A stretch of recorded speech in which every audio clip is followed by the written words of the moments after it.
Hola, ¿qué tal? Mi nombre es Iván y hoy vamos a hablar sobre el manejo de los residuos peligrosos biológico-infecciosos o RPBI por sus siglas.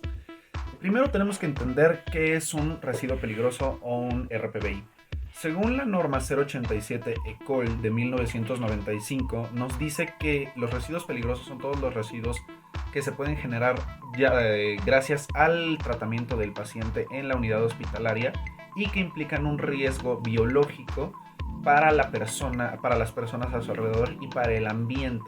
Entonces, por eso es tan importante manejarlos, tratarlos y eliminarlos de ser posible de la manera adecuada. Primero tenemos que entender la clasificación de los establecimientos. Los establecimientos, según los residuos peligrosos biológico-infecciosos, los vamos a poder calificar en tres niveles, dependiendo de cuántos residuos hagan.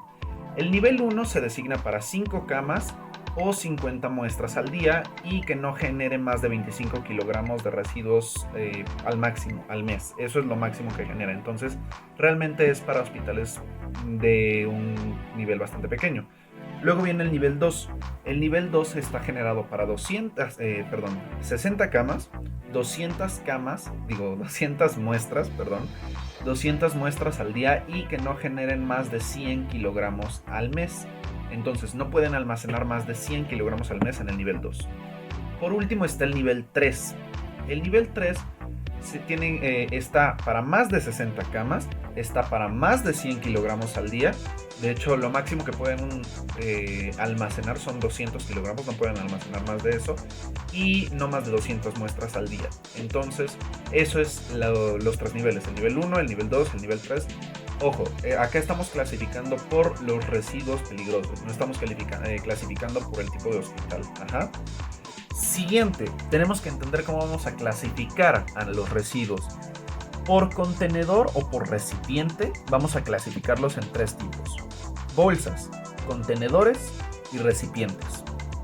Por colores, vamos a clasificarlos en dos tipos: amarillo y rojo. Ahora, primero vamos a ir por uno.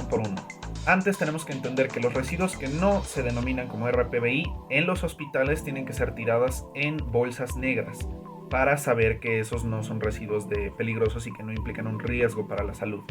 Entonces, hablando ya sobre los residuos, pasaré a explicárselos en unos momentos. Entonces empecemos. Primero tenemos a la bolsa amarilla. La bolsa amarilla está pensada para material de curación. No tienen como tal desechos corporales o desechos anatómicos, pero implican un riesgo porque se fueron utilizados para curar heridas o úlceras por presión o muchísimas otras cosas. Entonces, las bolsas amarillas, que son de un amarillo muy fuerte, de hecho, como de este tono de amarillo, las bolsas amarillas están pensadas para todo este tipo de material. Son material blando que no puede romper la bolsa, y algo muy importante, las bolsas no pueden estar al más del 80% de su capacidad. Ninguna bolsa, ningún recipiente, ningún contenedor puede superar eso. Después tenemos a las bolsas rojas. Las bolsas rojas son para residuos anatómicos, ya sea por ejemplo partes corporales, partes corporales, escaras de alguna herida, todo este tipo de cosas, o sea, residuos anatómicos del paciente.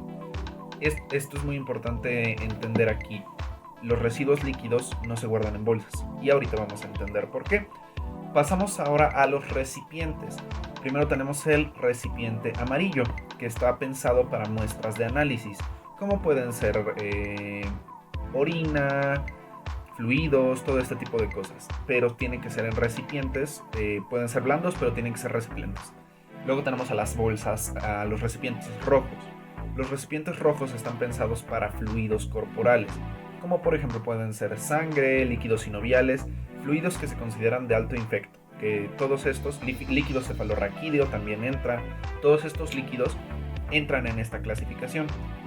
Por último tenemos al contenedor. Contenedor solamente tenemos uno, que es el contenedor rojo. ¿Y qué vamos a guardar en el contenedor rojo? Todos el material punzocortante. Jeringas, punzocats, inyecciones, bisturís, hojas de bisturí, todo este tipo de cosas, agujas para sutura, todo este material que entra en contacto con el paciente y que pueda romper o rasgar tejidos tanto corporales como la bolsa o los recipientes en los que se guardan, se tienen que guardar en contenedores para evitar un riesgo de contagio. Este es de los materiales más peligrosos que hay.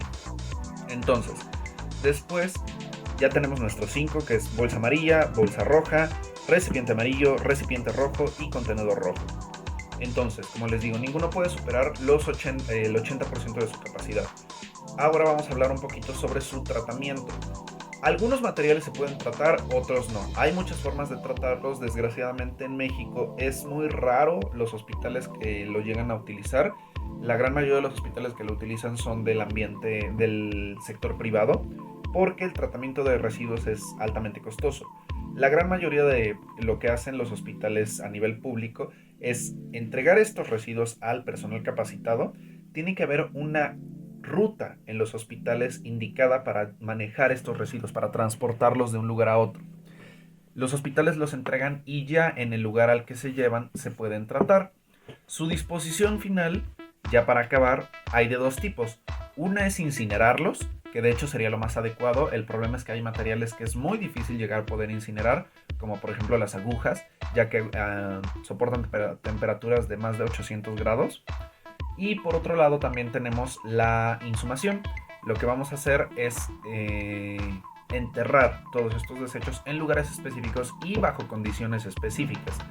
Todo esto ya no depende de nosotros como personal de salud, depende de las personas dedicadas a la recolección de estos desechos, pero es muy importante que aprendamos nosotros a manejarlos en el hospital, tanto para nuestra protección como para protección de nuestros pacientes, como siempre lo digo.